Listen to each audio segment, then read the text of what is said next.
సంపూర్ణ కార్తీక మహాపురాణము రెండవ రోజు పారాయణము తృతీయాధ్యాయము. బ్రహ్మర్షి అయిన శ్రీ వశిష్ఠ మహర్షి రాజర్షి అయిన జనకునికి ఇంకా ఇలా చెప్పసాగాడు. రాజా, స్నాన దాన జప తపాలలో దేనిని గాని ఈ కార్తీక మాసంలో ఏ కొద్దిపాటిగా ఆచరించినప్పటికీ కూడా ఇది అక్షయమైన ఫలాన్ని ఇస్తుంది.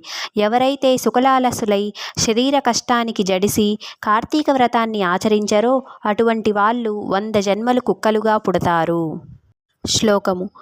పౌర్ణమ్యాం కార్తికే మాసి స్నానాం దీస్తునాచరన్ కోటి జన్మసు చండాలయోనౌ సంజాయతే నృపా. శ్లోకము. క్రమాద్యోనౌ సముత్పన్నో భవతి బ్రహ్మరాక్షసః అత్యయి ఓదాహరంతి మా మితిహాసం పురాతనం.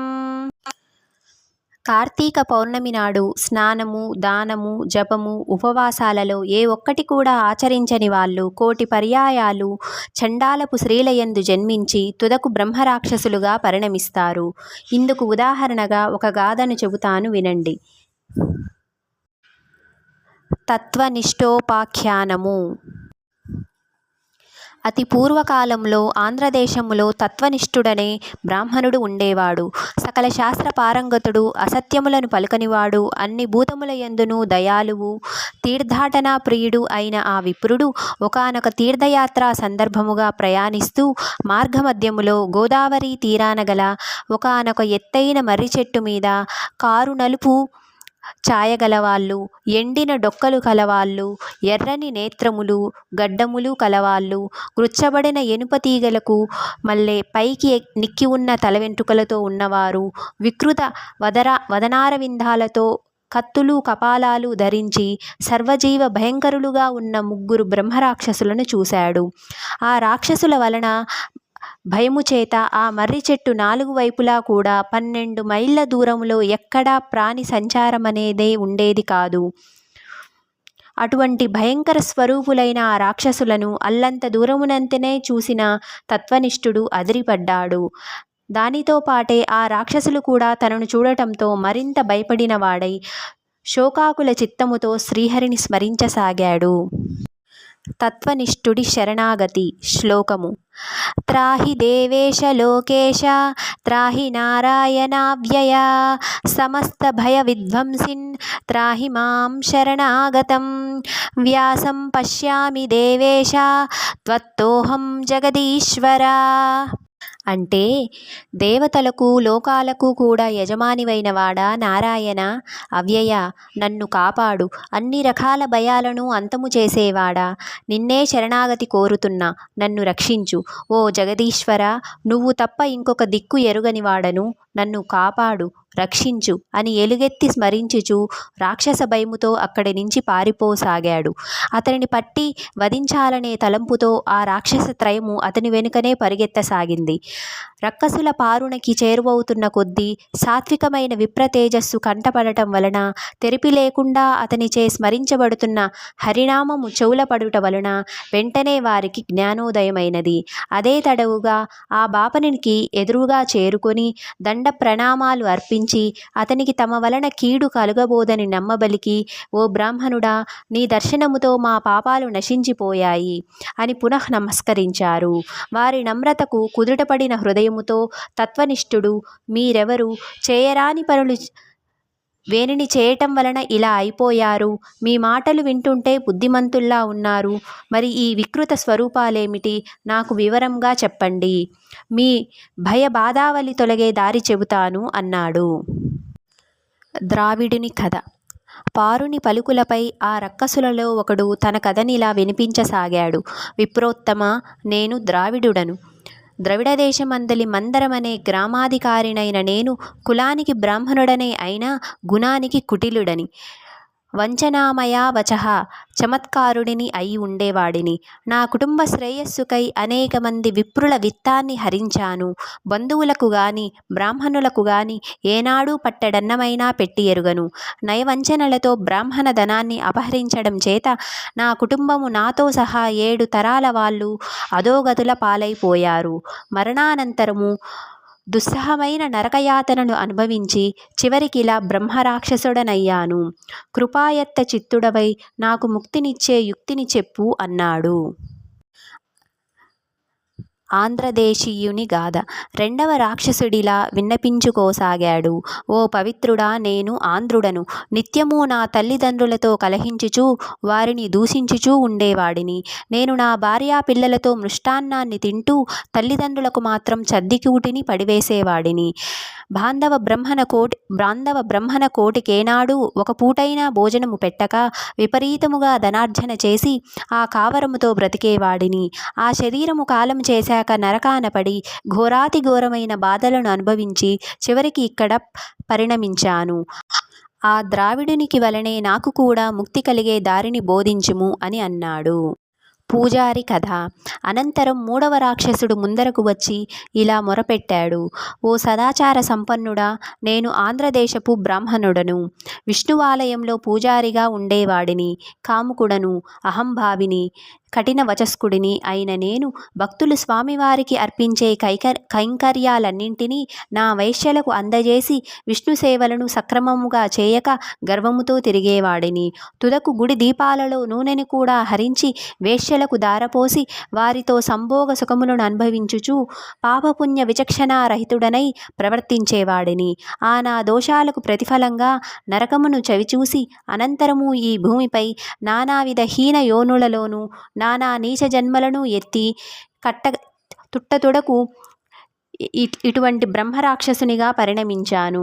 ఓ సదాయుడా, నన్ను మన్నించి మరలా జన్మించే అవసరం లేకుండా మోక్షాన్ని పొందే మార్గాన్ని ప్రవచించవయ్యా అని ప్రార్థించాడు. బ్రహ్మరాక్షసులు ఉత్తమ గతి పొందుట.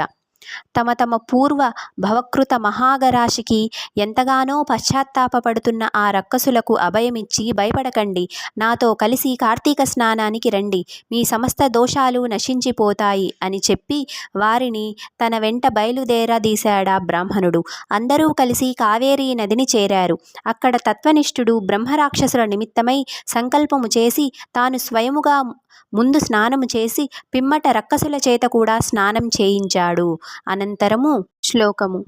అముకానాం బ్రహ్మరాక్షసత్వ నివారణార్థం అస్యాం కావేర్యాం ప్రాతః స్నానమహం కరిష్యే అనే సంకల్పములతో అతడు విధి విధానముగా స్నానము చేసి తత్ఫలాన్ని బ్రహ్మరాక్షసులకు దారపోయగా వారు విగత దోషులు దివ్యవేషులు అయి తక్షణమే వైకుంఠానికి ప్రయాణమయ్యారు. విదేహరాజా, అజ్ఞానము వలన గాని మోహ ప్రలోభాల వలన గాని ఏ కారణము చేతనైనా గాని కార్తీక మాస సూర్యోదయ కాలాన కావేరీ నదిలో స్నానమాచరించి విష్ణువును పూజించిన వాళ్లకు నిస్సందేహముగా 10,000 యజ్ఞాలు చేసిన ఫలము కలుగుతుంది. అందువల్ల ఏదో ఒక ఉపాయం చేసైనా సరే కార్తీకంలో కావేరీ స్నానమును తప్పకుండా చేయాలి. కావేరీలో సాధ్యము కాకపోతే గోదావరిలోనైనా మరెక్కడైనా సరే ప్రాతఃస్నానం మాత్రం చేసి తీరాలి. అలా ఎవరైతే కార్తీక దామోదర ప్రీతిగా ప్రాతఃస్నానము చేయుదురో వాళ్ళు 10 జన్మలు చండాలపు యోనులలో పుట్టి అనంతరము ఊరపందులుగా జన్మిస్తారు సుమా. కాబట్టి ఎటువంటి మీమాంసతోటి నిమిత్తం లేకుండా స్త్రీలు కానీ పురుషులు కానీ కార్తీక మాసంలో తప్పనిసరిగా ప్రాతఃస్నానం ఆచరించాలి. చతుర్థాధ్యాయము.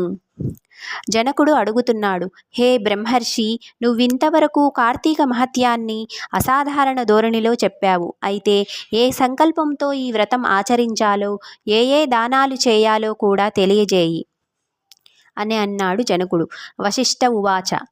అన్ని పాపాలను మన్ను చేసేది, పుణ్యాలను అగణ్యాలుగా మార్చేది అయిన ఈ కార్తీక వ్రతానికి ఫలానా సంకల్పము అనేది హాస్యాస్పదమైన విషయము. ఈ కార్తీక వ్రతం ఆచరించడం వలన నశించనంతటి పాపం అనేది ఇంకా ఈ ప్రపంచంలో పుట్టనే లేదు. అందువల్ల వ్రతధర్మాలను తత్ఫలాలను చెబుతాను విను. కార్తీక మాసపు సాయంకాలములో శివాలయములో దీపారాధన చేయటం వలన అనంతమైన ఫలము వస్తుంది. శివాలయ గోపుర ద్వార శిఖరాలయందు గాని శివలింగ సన్నిధిన గాని దీపారాధన చేయటం వలన అన్ని పాపాలు అంతరించిపోతాయి. అలాగే ఎవరైతే కార్తీకములో శివాలయములో ఆవు నేతితో గాని నువ్వుల నూనెతో గాని ఇప్ప నారింజ నూనెలతో గాని దీప సమర్పణ చేస్తారో వాళ్ళు ధర్మవేత్తలు అవుతారు. ఆఖరికి ఆముదపు దీపాన్నైనా సమర్పించిన వాళ్ళు అత్యంత పుణ్యవంతులవుతారు. కనీసము కాంక్షతో గాని నలుగురి నడుమ బడాయి కోసం గాని దీపాన్నైనా వాళ్ళు వెలిగించేవారు కూడా శివప్రియులవుతారు. ఇందుకు ఉదాహరణగా ఒక చిన్న కథ చెబుతాను విను. కార్తీక దీపారాధన మహిమ. పూర్వము పాంచాల దేశాన్ని పరిపాలించే మహారాజకుడు కుబేరుని మించిన సంపదతో కూర్చొని ఉన్నా కూడా కుమారులు లేని కారణంగా కృంగిపోయిన వాడై కురంగపానికై తపస్సుకు కూర్చున్నాడు. మధ్యకాలంలో అటుగా వచ్చిన పిప్పలుడనే ముని అతని తపస్సుకు కారణం అడిగి తెలుసుకొని, ఓ రాజా, ఈ మాత్రపు కోరికకు తపస్సుతో పనిలేదు. కార్తీక మాసములో శివప్రీతిగా వ్రతమును ఆచరించి బ్రాహ్మణులకు దీపదాన దక్షిణలతో సంతోషపెట్టు. అలా చేస్తే నీకు తప్పక పుత్ర సంతానము కలుగుతుంది అని చెప్పాడు. ఋషివాక్యమును శిరోధార్యముగా తలిచి ఆ పాంచాలుడు తన పట్టణమును చేరి కార్తీక వ్రతమును ఆచరించి శివప్రీతికై బ్రాహ్మణులకు దీపదానములు చేశాడు. తత్ఫలముగా మహారాణి నెలతప్పి యుక్తకాలములో పురుష శిశువును ప్రసవించింది.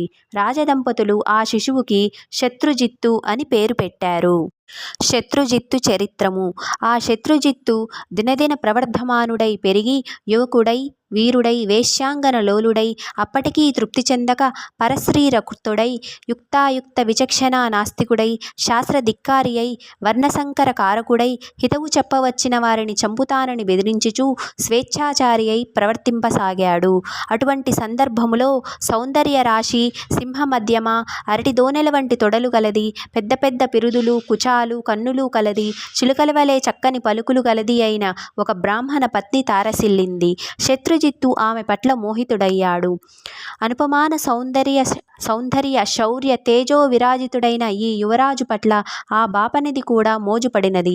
తత్కారణముగా ఆమె రోజూ రాత్రి తన భర్త నిద్రపోగానే సంకేత స్థలంలో రాజకుమారుని కలిసి సురత క్రీడలలో సుఖించేది. రంకు బొంకు దాగవు కదా. ఏదో ఒక విధంగా ఈ సంగతి ఆ బాపని దాని భర్తకు తెలిసిపోయినది. అది మొదలు అతనొక కత్తిని ధరించి ఈ రంకు జంటను ప్రత్యక్షంగా చూసి వారి గొంతులు కత్తిరించాలని తిరుగుతున్నాడు. మహాకాముకురాలైన జారిని గాని ఆ శత్రుజిత్తికి గాని ఈ సంగతి ఎరుగరు. రోజులిలా గడుస్తూ ఉండగా ఒకానొక కార్తీక పౌర్ణమి నాడు సోమవారం కూడా అయిన రోజున రాత్రి ఆ కాముకులు తమ సురత క్రీడలకై ఒకానొక శిథిల శివాలయాన్ని సంకేత స్థానముగా ఎంచుకున్నారు. అపర రాత్రివేళ వాళ్ళు అక్కడ కలుసుకున్నారు. గర్భగుడిలో అంత చీకటిగా ఉంది. ఆ బాపనిది తన చీర చెంగు చింపి వత్తిని చేసింది. రాజకుమారుడు ఎక్కడి నుంచో ఆముదమును తెచ్చాడు. ఇద్దరూ కలిసి అక్కడి ఖాళీ ప్రమిదలో ఆ రెండింటినీ జోడించి దీపం పెట్టారు. ఆ దీపపు వెలుగులో ఒకరిని అందాలనొకరు చూసుకుంటూ సంభోగములో లీనమయ్యారు. ఈ విషయాన్ని ఆ బాపని దాని మొగుడెలాగో తెలుసుకున్నాడు. కత్తి పట్టుకొని వచ్చాడు. ముందుగా శత్రుజిత్తుని, అనంతరం తన భార్యను తెగనరికి తాను కూడా అదే కత్తితో పొడుచుకొని ఆత్మహత్య చేసుకున్నాడు. ఆ విధంగా వాళ్ళు ముగ్గురు ఆ రాత్రి అక్కడికక్కడే విగతజీవులు కాగానే పాశహస్తులైన యమదూతలు, పవిత్రాత్ములైన శివదూతలు ఒకేసారి అక్కడకు చేరారు.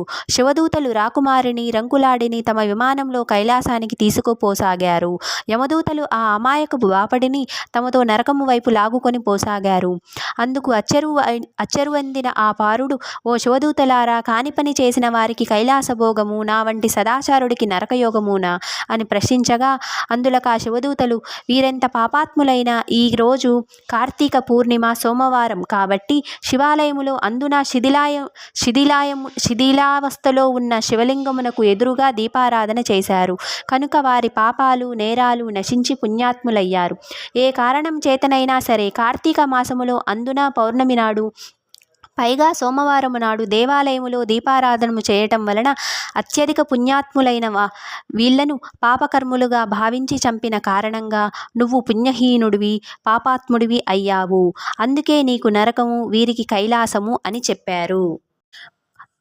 బ్రాహ్మణుడికి శివపారిషాదులకు జరిగిన ఈ సంభాషణను విన్న శత్రుజిత్తు తాను కలగజేసుకొని, అయ్యలారా, దోషులము మేమయ్యుండగా మాకు కైవల్యము ఇచ్చి మమ్మల్ని చంపి పుణ్యాత్ములను చేసిన ఆ అమాయకుడిని నరకానికి పంపడం భావ్యము కాదు. కార్తీక మాసము దొడ్డదైతే, అందుకు పౌర్ణిమ గొప్పదైతే, సోమవారం మరీ ఘనమైనదైతే, దీపారాధన మరీ పుణ్యకరమై అయినట్లయితే మాతో పాటే కలిసి మరణించిన ఆ బాపననికి కూడా కైలాసము ఇయ్యక తప్పదని వాదించడం జరిగినది. తత్ఫలముగా శత్రుజిత్తు తాను తన ప్రియురాలు ఆచరించిన వత్తి తైలముల పుణ్యమును తాము ఉంచుకొని ఆ దీపములు వెలిగించిన పుణ్యమును బ్రాహ్మణునకు దారపోయగా శివదూతలు ఆ విప్రుని కూడా యమదూతల నుండి విడిపించి తమతో పాటే కైలాసానికి తీసుకుని వెళ్ళారు. కాబట్టి ఓ మిథిలా నగరాధీశ్వర, కార్తీక మాసములో తప్పనిసరిగా శివాలయములో గాని విష్ణు ఆలయములో గాని దీపారాధన చేసి తీరాలి. నెల పొడుగునా చేసిన వాళ్ళు జ్ఞానులై తద్వారా మోక్షాన్ని పొందగలుగుతారు. అందున శివాలయములో చేసిన దీపారాధన నిరంతర మోక్షప్రదాయినిగా గుర్తించు. నా మాట విని కార్తీక మాసం నెల పొడుగునా నువ్వు శివాలయములో దీపారాధన చేయి. ఏవం శ్రీ స్కాంద పురాణాంతర్గత కార్తీక మహత్యమందు చతుర్థాధ్యాయ సమాప్తః. రెండవ రోజు పారాయణము సమాప్తము.